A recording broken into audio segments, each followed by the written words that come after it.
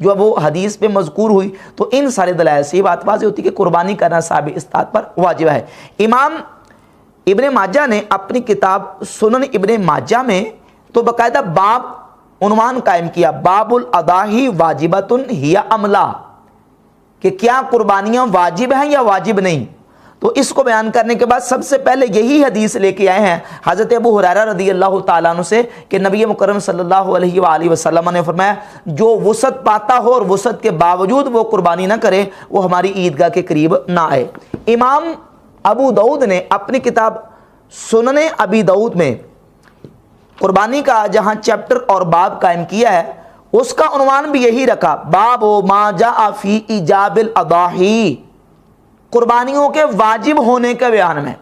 تو قربانیوں کے واجب ہونے کا چیپٹر اور عنوان قائم کر کے امام ابو داؤد رحمۃ اللہ علیہ ان احادیث کو لے کے آئے۔ سنن ابی داؤد میں، سنن ابن ماجہ میں یہ چیپٹرز موجود ہیں اور یہ دلائل جو ہیں اس بات کو واضح کرتے ہیں کہ قربانی صاحب استطاعت پر واجب ہے۔ یہ نہیں ہے کہ کوئی کر لے تو ثواب ہے، نہ کرے تو کوئی گناہ نہیں ہے۔ جس بندے پر واجب ہے اس کو کرنا ضروری ہے، اگر نہیں کرے گا تو گناہگار ہوگا، کیونکہ واجب کا ترک جو ہے وہ گناہ ہوتا ہے۔